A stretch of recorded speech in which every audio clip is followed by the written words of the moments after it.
Democrats in Illinois refusing help from President Trump as he zeroes in on Chicago after a violent holiday weekend that left dozens hurt and at least 7 dead.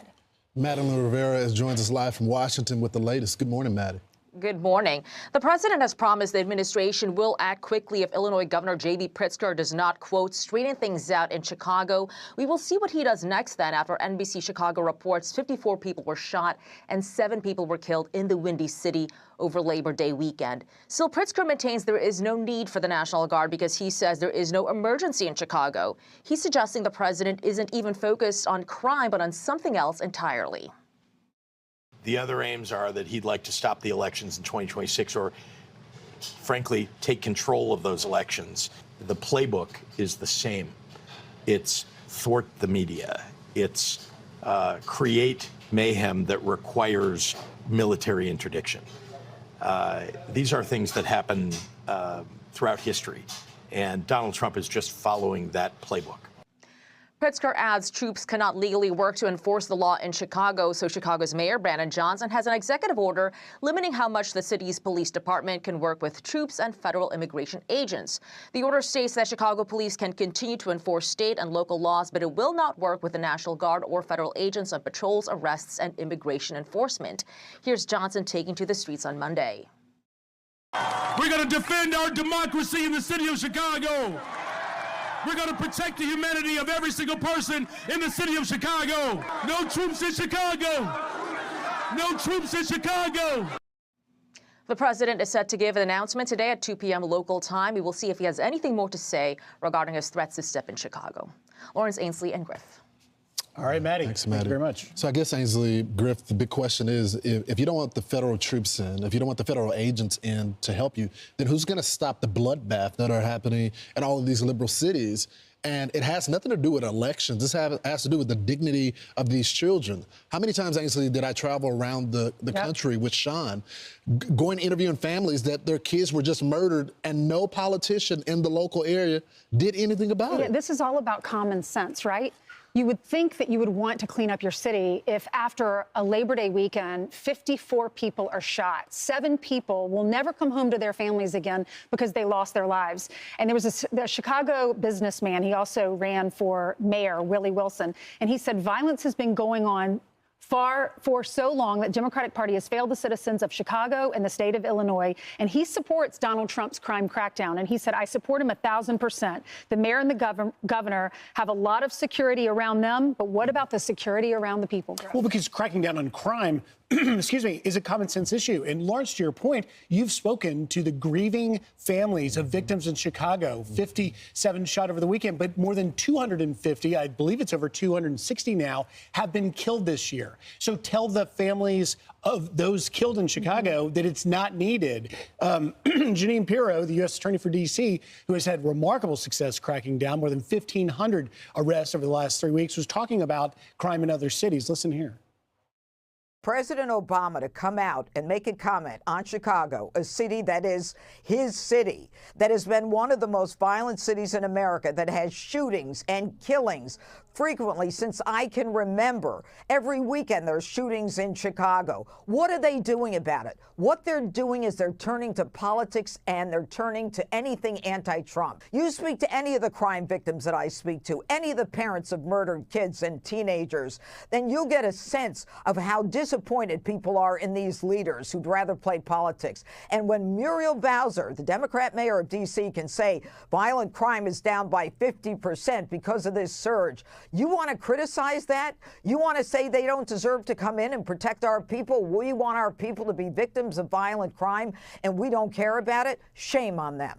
I guess the last thing I would say on this is that I didn't predict going into the midterms and going to these governor races like Virginia or going into New York, which you got a candidate that says that he wants to defund the police, that this was going to be an election issue. I mean, it wasn't one of the top 3 issues when we were just covering the presidential race. But the reason why it's going to be an issue is because the Democrats have once again put themselves on the wrong side of something that is just like 90-10, which is public safety. Do you support law enforcement? You know, we had the Summer of Love where we defunded the police and we saw how bad it got. I don't understand why the Democrats are doubling down on this when there's a midterms approaching. Yeah, I mean, we saw in the election, the big issue was not only the economy, but also closing the border. And now the elections going forward, this will be a big issue, crime, because we're seeing these numbers skyrocket after these weekends. And it always goes back to Chicago. And President Trump was praising Muriel Bowser for working together with him to bring the crime down in D.C. And he says her statements and actions were positive instead of others like Pritzker, Westmore, Newscomb, and the 5% approval rated mayor of Chicago, who spend all of their time trying to justify violent crime. That's the deal. They're trying to justify it. The message that we hear is we're okay with all the crime.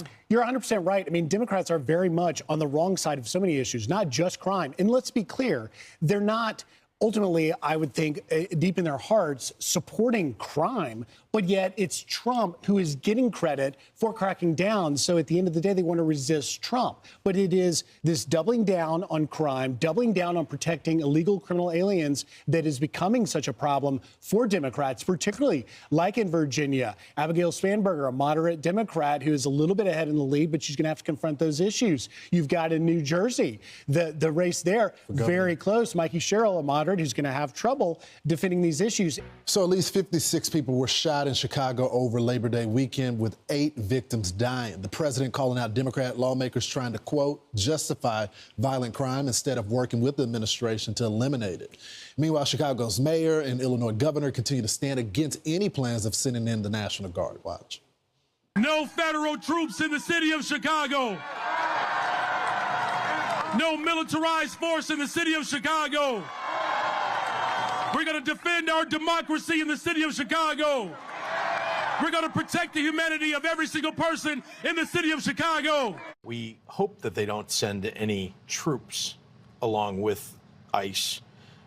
And if they do, they'll be in court pretty quickly because that is illegal. Let's bring in Fox News legal analyst Gregg Jarrett. So, Greg, the Democrats are making this a process issue, but they're not really focusing on the victims. So in yesterday's show, we got the shooting numbers, and it went up. And also the deaths went up by 1 as well. And then if you look over last Labor Day weekend, it almost doubled. So there's clearly an epidemic going on in Chicago. Yeah, I mean, I think the mayor and the governor are siding with lawlessness and disorder simply because the president's in favor of law and order. And by law, you know, the president does have the power to federalize the National Guard, send them into cities like Chicago to suppress civil disorder, enforce federal laws, even if Governor Pritzker resists. Johnson is irrelevant in such matters. And the president can also deploy other armed forces because the Constitution gives the commander-in-chief inherent powers, Article 2, to ensure that all laws are faithfully executed. Beyond that, though, the Insurrection Act, passed by Congress, specifically allows the president to use the military to address law enforcement emergencies, halt domestic violence, particularly where governors and mayors refuse to do it.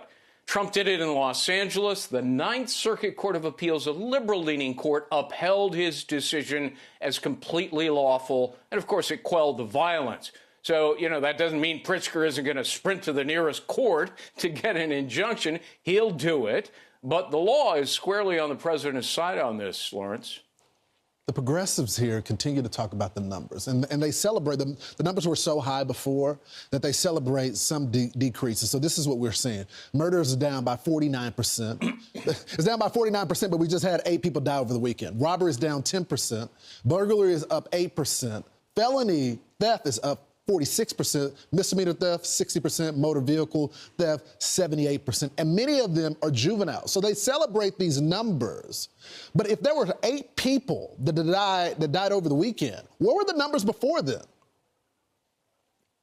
Yeah, I mean, it's a great point.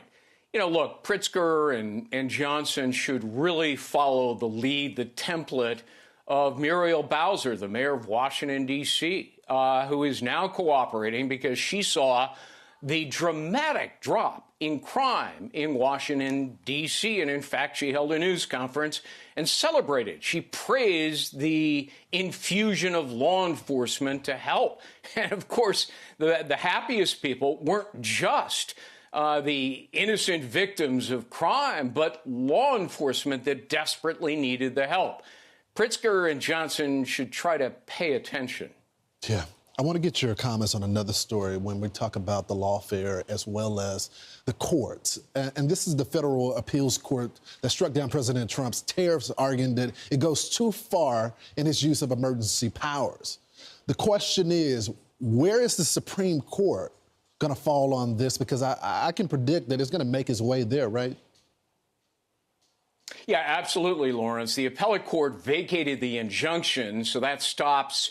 That had stopped the Trump tariffs. That gives him time to appeal to the Supreme Court. So the tariffs in the interim will continue until there is a decision sometime later next year. But most importantly, Trump does have a valid argument that he acted lawfully under the Economic Powers Act, because the staggering trade deficits, the foreign tariffs, were punishing our budget, our national debt, and that created an extraordinary threat to the economy. That is the exact language of the law that Congress passed back in '77, delegating powers to the president to regulate imports. And judicial review of presidential discretion in emergencies, according to the Supreme Court, is quite limited, particularly in foreign affairs. Regardless of all that, Lawrence, there are other laws that Trump can invoke to maintain his tariffs, the Trade Act, the Smoot-Hawley Act. So writing the obituary of Trump's new tariffs is a bit premature. I wouldn't hit the panic button quite yet on the demise of these tariffs. I just worry the president is not only using this from an economic standpoint, but to strike peace deals all across the world. He's using it as a defense mechanism as well. This is how Scott Bessent, the Treasury Secretary, weighed in on this as well. This is what he had to say. Let's watch it. We think we're going to win at the Supreme Court. And if you think about it, there are two parts here. There's the fentanyl tariffs. And what's a bigger emergency than 100,000, 200,000 Americans dying? And shouldn't the president be able to use IEPA, the Emergency Economic Powers Act, to stop the hundreds of thousands of Americans dying and the families that are being destroyed? Greg, last word.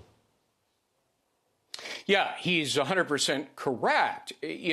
Presidents have used in the past emergency powers to protect citizens and national security threats. I can't think of a greater threat than the hundreds of thousands who have lost their lives, particularly young people, because of the influx of fentanyl over the Mexican and Canadian borders. So the president was right to act on this. Yeah. Gregg Jarrett, always great on these topics. Thank you, sir.